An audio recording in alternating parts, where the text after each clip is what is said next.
Metro marriage মিডিয়ার মাধ্যমে পরিচয়, 7 দিন আগে ধর্মীয় মতে বিয়ে, এরপর কোর্ট ম্যারেজ। বরের দেশের বাড়িতে একজনকে ভাই পরিচয় দিয়ে নিয়ে যান কনে। বিয়ের দ্বিতীয় দিনেই জুস আর ভাতের সঙ্গে কিছু একটা খাওয়ান স্ত্রী। এতে বর অচেতন হয়ে পড়ে থাকেন বেডে, যার দোকান ভর্তি ছিল স্বর্ণালঙ্কার। কিন্তু জ্ঞান ফেরার পর টের পান সব শেষ। হাসপাতালের বেডে ঘোরের মধ্যেই ভুক্তভোগী জানান 1998 সাল থেকে তিল তিল করে দাঁড় করিয়েছিলেন স্বর্ণের দোকান, কিন্তু স্ত্রীর ধোকায় সব শেষ। 98 সাল থেকে মনে করেন তিল তিল করে করে করে এখানে আমার কোনো ডুপ্লিকেট নাই। এখানে আমি মনে করেন যে একটু করে আনুমানিক মনে করেন যে কি বলবো, মনে করেন যে এরকম তো নির্দিষ্ট। তারপরে 100 বড়ি মতন স্বর্ণ আমাকে করছে। আমাকে খাসির মাংস দিয়ে আজকে ভাত খাওয়াইছে, আর হচ্ছে মনে করেন বিভিন্ন ধরনের জুস কিনছে, সেসব জুসের মাধ্যমে মনে করেন যে করছে। কিন্তু আমি কিন্তু ওকে যে ওইটাই টাল হয় নাই। কিন্তু ভাত খাওয়ার পরে মনে করেন যে আমি পাশের ঘরে শুনছি, এটাই হচ্ছে মনে করেন যে আমার ভুল হয়েছে। কিন্তু আমি চাবি তো আমি ওই ঘরে নিয়ে যাই নাই। কামন ব্রো, এসব অনেক কিছু আসবে আর যাবে, এক্সপার্ট কিন্তু থেকেই যাবে। দোকানের সিসিটিভি ফুটেজে দেখা যায় এক ব্যক্তি ভুক্তভোগীর স্বর্ণের দোকান খুলছে, কিছুক্ষণ পর আবার তালা মেরে চলে যান।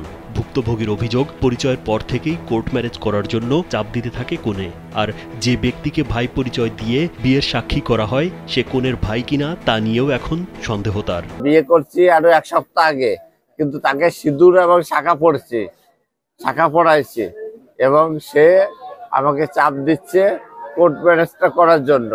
এখন আমি বলছি যে কোর্ট ম্যারেজ করতে গেলে তো সাক্ষী 2-1 লাগে, আর তোমার পরিচিত 2-1 সাক্ষী লাগবে।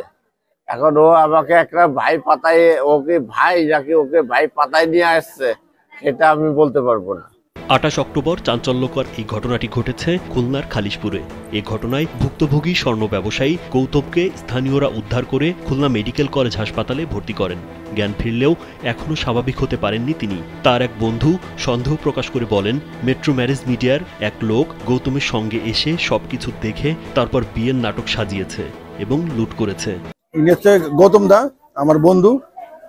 তো ওনাকে ওই অজ্ঞান খাওয়া, মানে কি জিনিসপত্র খাওয়ায় অজ্ঞান করে ওই একটা লোক দোকান লুট করে নিয়ে গেছে। তো এই লোকের একটা গ্যাং আছে হয়তোবা। তো ম্যারেজ মিডিয়া এই মারফত যে কোনো ভাবে হোক না ওনার সাথে যোগাযোগ হয়েছে। উনি একদম অচেনা মানুষ। এ ঘটনায় এখনো মামলা হয়নি জানিয়ে পুলিশ বলছে, সুস্থ হওয়ার পর ভুক্তভোগী যেভাবে অভিযোগ করবেন সেভাবেই তদন্ত করা হবে। ভিকটিম হচ্ছে চিকিৎসাধীন, সুস্থ হওয়ার পরে যেটা অভিযোগ দিক মামলা দিক সেভাবে আমরা ব্যবস্থা নেব, আর আমরা এটা তদন্ত করতেছি। দোকানের এতগুলো চাবি ও সিন্দুক খুলে একজন ব্যক্তি সবকিছু নিয়ে গেল আর কেউ টেরও পেল না। বিষয়টির মধ্যে বড় ধরনের রহস্য রয়েছে বলে মনে করছে স্থানীয়রা। রাজীব বিশ্বাস, কালবেলা।